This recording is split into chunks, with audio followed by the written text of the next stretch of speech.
Good morning, folks, and welcome to something a little bit different. I know I say that all the time, every time I do something unexpected, but I'm never quite sure how to introduce myself when I'm not doing just straight up painting, which is kind of one of the running themes with the channel as a whole. I've never really planned to sort of present myself as a YouTuber, so it goes a bit bonk when I do sit in front of the camera. But it's been a while. It's now been a couple of weeks since my last actual painting upload, and I just wanted to say hi, let you know that I am still alive. If you hadn't seen the update, I contracted COVID. Hooray! I had managed. It's the first time I've had it. Late 2024, it is now the first time I've had COVID. I thought I had it a couple of years ago. Turned out it was just a regular cold. But yeah, a couple of weeks ago, over the weekend, I started to feel really rotten, and the first few days were the worst. There was about 4 days where it was high fever, chills, sore joints, the works, flu symptoms and the coughing. Then I started feeling better, but when you felt really bad and then you feel better, so you feel amazing by comparison, but you're still not better. That's where I still am. The last week has been a real pain in the neck because I've had this dry, hacking cough which just won't shift. I mean, it's finally starting to fade, and I'm feeling, at last, a bit closer to normal. The other downside, though, has been I didn't think that people were exaggerating how it was affecting them, but I wasn't. I was pretty convinced, if I get it, I'm going to be okay. It's not going to be that big of a deal. It has wiped me out. There was, the last few months I've been on the treadmill recently. I am rapidly approaching 40, and I thought to myself, it's time to start taking better care of my body. So I've been on the treadmill and every day walking half an hour, doing that whole thing, and up on a 20-degree incline, so quite a steep sort of uphill walk. And it was getting to the point where I could walk a solid half hour uphill, not be out of breath, not break a sweat. And I was quite proud of that. It's probably the fittest that I have been in an embarrassingly long time. But I got sick, and now I can't get to the top of the stairs after taking the dog outside without needing to stop and catch my breath. It's really, really frustrating. The other downside, of course, is that I find it really difficult to concentrate on anything. The whole brain fog thing people were talking about with COVID. Yeah, that's real too. I will find myself sometimes just sitting and zoning out into the distance, and I have no idea how much time has passed. I cannot tell you what I've done in the meantime. So over the last couple of weeks, I have finished one miniature. I could not concentrate on anything more. But I want to get back on the saddle. I want to get back to it. And I thought this would be an opportunity to sort of say, like I said, I'm still here, I'm still going, feeling much better.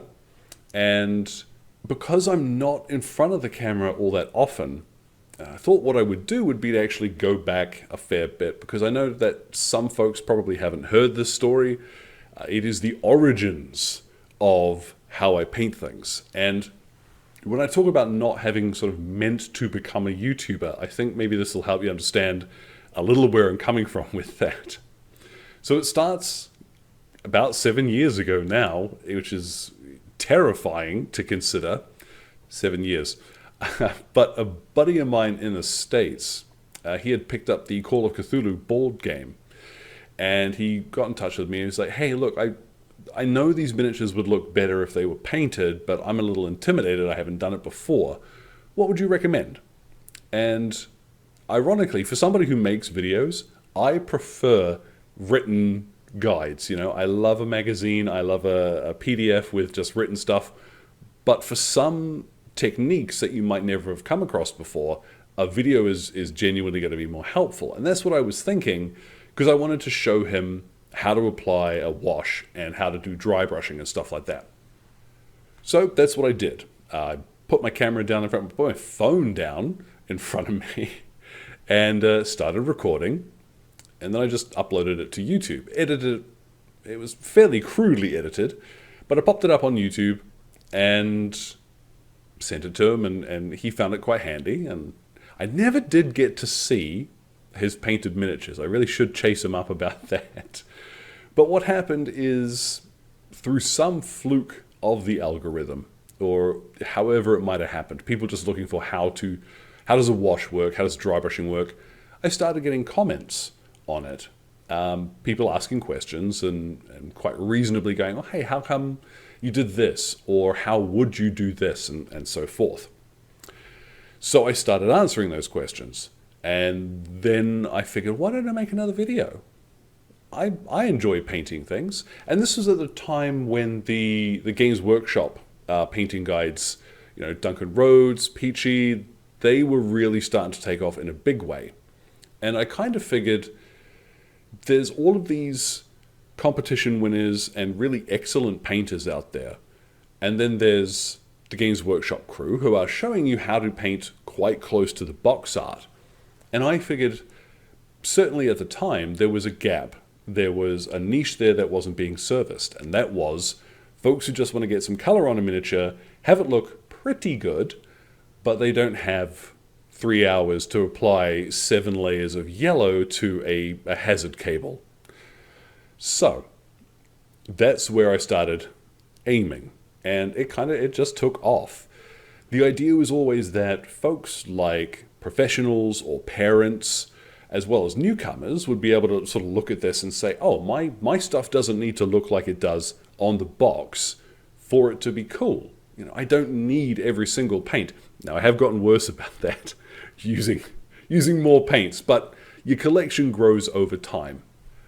Yeah, that was always the goal, was to look at people who didn't have a lot of time, or maybe didn't have the confidence to tackle a miniature that they might really like, and to try and break that down and start from the basics, start from the bottom, work your way up, and demystify some of the process. Because I still do it sometimes, where I will look at a finished miniature and how on earth, where did this person start? Because that's the hard part, I think. Starting. Always the hard part. Once you've started and you've got a roll going, that is what this whole channel is about. Giving folks the starting point. Now, I did realize early on, because there's a pride thing here, about I didn't want to title my videos How to Paint, because with all the love in the world, I find that a little restrictive. How to paint a thing. Well, no, there's 1,000 different ways to paint a thing.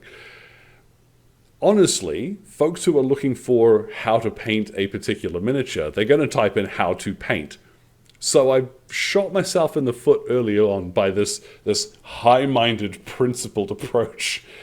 But honestly, how I paint things was always the plan. I didn't want to make a big show of overdoing things or really complex techniques that I genuinely don't use all that often. Anything that you see on the channel is either how I like to paint things or how I have painted an army. So it's been fun. The success of the channel, I guess, where it really took off was the Imperial Guard video, where I showed dry brushing, then flat colors and a wash, and the guard comes out really good, and you can paint 20 of them in an afternoon, that sort of thing. When that video hit, the subscriber numbers just went, and I realized, oh, I've done a boo-boo. I've attracted more attention than I had planned. And I think that's kind of, that's the moral of the story. Not having a plan when I went into the channel made every stage, every success, what is my camera doing? Every success was quite a surprise. Every milestone, every subscriber, every comment has always been, gosh, what are people doing here? But I am glad that my stuff has found its audience. And what's quite interesting is from the analytics side of things, because YouTube shows you a lot of information about your viewers because it wants to make you a more effective advertising machine. Anyhow, more than 75% of my viewers are over the age of 25, and it is easily, I think it's 60%, 60 to 65% are over the age of 35. So when I kind of set out thinking, okay, professionals, parents, that sort of thing, it's clearly hit the mark. And I'm quite proud of that. Despite not having a plan, that idea has really taken root. And I'm glad to see that be the case. Know what this means for the future, the near future and the distant future. Quite commonly, I've reached this really weird point where it is a rarity that I will have a company or like a small producer get in touch with me because I've got just enough subscribers that people think I'm going to charge them ludicrous amounts of money to review their products, and it is a very rare thing indeed that I will take money for that sort of thing, because the idea has always been that if I give you a recommendation, it ought to be something that you can trust. Now, when it comes to miniatures, quite commonly you'll see, like with Warlord or with Anvil Industry, I have affiliate links with those companies because if you're going to buy a miniature or not, you can look at it and you can say, I like that or I don't. It's very simple. With manufacturers like Vallejo or the Army Painter, because Vallejo did send me the Wave 1 of their Express paints, and Army Painter, ironically, they were the very first company to get in touch and sponsor the channel by sending me a boatload of paints. And they asked me back then, would you like us to set up an affiliate link for you? And I said it at the time, and I think I made the right choice, was to say no thank you, because a miniature, you'll buy it if you want it or you don't. A paint, meanwhile, that's less of a matter of preference, and that is, if you see it doing something on the video, it needs to be something that you can make it do when you get it at home. And so essentially a tool, I think it is more important that comes from a genuine just recommendation, as opposed to, hey, look at this cool toy. I think paints, I like to hope that you can trust a recommendation, because I'm not getting anything out of it. Okay, so while I'm not making affiliate money out of Army Painter, for example, they do still send me free paints. So I guess the question ultimately there is for you, whether or not you ultimately trust that I am unbiased. I think the Fanatic range is out and away an improvement over the original Army Painter line. You would regularly see me using all sorts of manufacturers. And I think that's been important for the channel too, is that you can see I'm not beholden to any one particular brand. And I think that's an important thing for newcomers and even old hands to see, is that brand loyalty is one thing, but there is often a right tool for the job. So most miniatures, you'll see me painting with 3 different manufacturers. So I've gone off on a bit of a ramble there.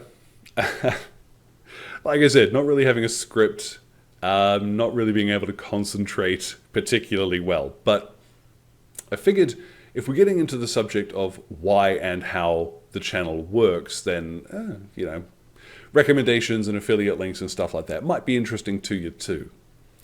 This has always been a hobby aspect for me.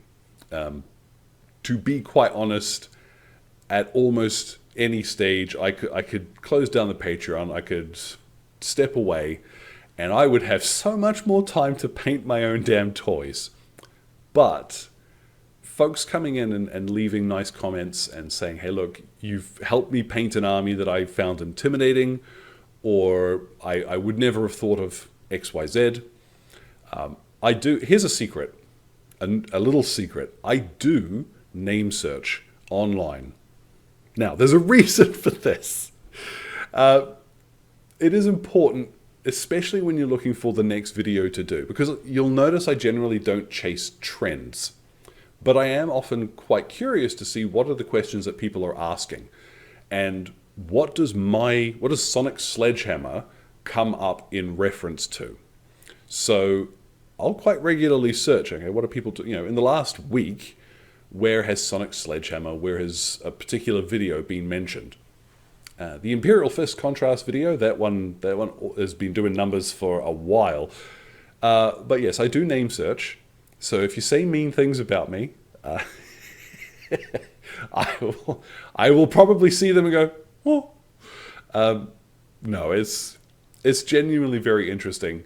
And particularly on Reddit, there's normally quite nice comments. And that is the sort of thing that keeps this whole shindig running, because it's nice.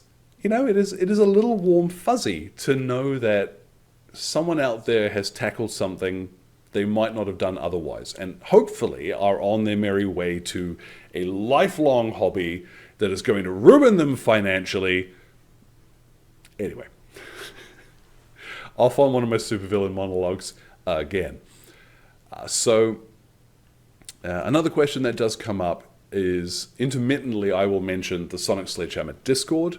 Now that one, it is a Patreon exclusive, but it is a one payment sort of deal. The idea was that it filters out folks that want to cruise in and cause trouble. And no, that's not true. In about 3 years, I've had to bounce one person. It's a lovely space. It is $2 for the discordant level entry, and then once you're in, if you've connected your Discord to your Patreon properly, once you're in, you can cancel the subscription and you do not get kicked out. It is literally just a cover charge. It's wonderful. It's another spot where people are sharing things and not always talking about me. Heaven forfend that people aren't always talking about me, but seeing regulars in a nice place where they're sharing ideas and cool games and stuff like that. It's warm and fuzzy. And it is one of the things which I think is still a positive force from the internet, is that when I was a kid, if there was a particular method or a style or a way that somebody was painting their miniatures, if you weren't a member of their club, or if it wasn't published in a magazine, you didn't see it. Back in 98, the early 2000s, if it wasn't widely available in a magazine, it was word of mouth. And that doesn't travel a fraction as far as you now see people online being able to go, hey, how did you get that effect? Or, hey, how did you base coat that to make that so simple? Or, gosh, I'm getting started. Wow, the internet is an incredible tool, and generally people are very nice, especially when they're talking about their favorite toy soldiers. So, yeah, I guess that is a part of what keeps the channel going too, is that I like being a part of that ecosystem of nice things happening and people sharing ideas. It is one of the positives of the internet, and I like that is something that we can still count on at the moment. So if you're still watching, if you are still listening to me blather away here, go tell one of your favorite creators out there today, say to them, hey, I really like what you do, or you helped me with this. And I'm not asking you to come to me and tell me how amazing I am. I know I'm incredible. But someone else that you watch or that you read regularly, go say hi. Go make their day. Go tell them that they did something cool that helped you or that you just enjoy. Put the social back into social media. So that's it from me today. No Workbench Wednesday, because there is nothing on the workbench. I have been sick as a dog. But tomorrow, hopefully, definitely by Friday, I want to have something up on the channel again. I still have those little 15mm shield maidens from North Star, which they're just lovely. I really want to paint one of those. I think that's what I'm going to round off the week, round off the month, do something small and fun. Following that, it's going to be quite a lot of bolt action for November, to be honest, because there is the new starter set coming for that, which I want to cover some simple methods with recent tools. Would I still paint something the same way I did 6 years ago on the channel? Sometimes yes, sometimes no. In the case of the Rangers and the Grenadiers, German Grenadiers that are in the starter set, I want to hit the here is how a beginner could do it sort of level. So there'll also be some assembly guides in there as well. And then we'll see where the world takes me. Towards the end of November, I'm actually off on my way to Japan again. Last year, Mrs. Sledge and we had such an incredible time in Japan that when we came back, within about a month, she was sitting there and she came to me and she said, where should we go for our next vacation? Oh, gosh, darling, me already thinking, let's go back to Japan. Let's go back to Japan.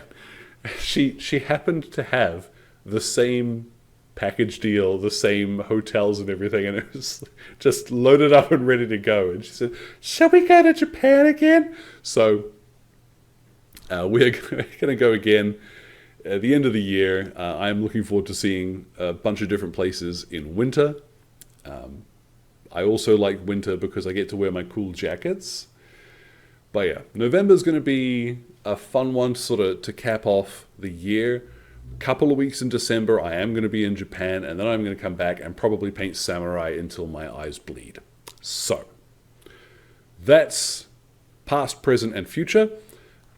I have no idea why my camera has been gliding backwards and forwards this whole time. If I find that setting, I'm going to turn the damn thing off. Hopefully, a little bit more of a sort of a podcast approach this time to get back in the swing and say hi to everybody.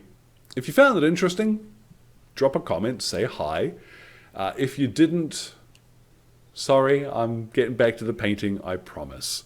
So, you look after yourselves, keep yourselves in good health. You've only got one body, so look after it. And yeah, let me know if you're doing anything cool. I will see you all again very soon.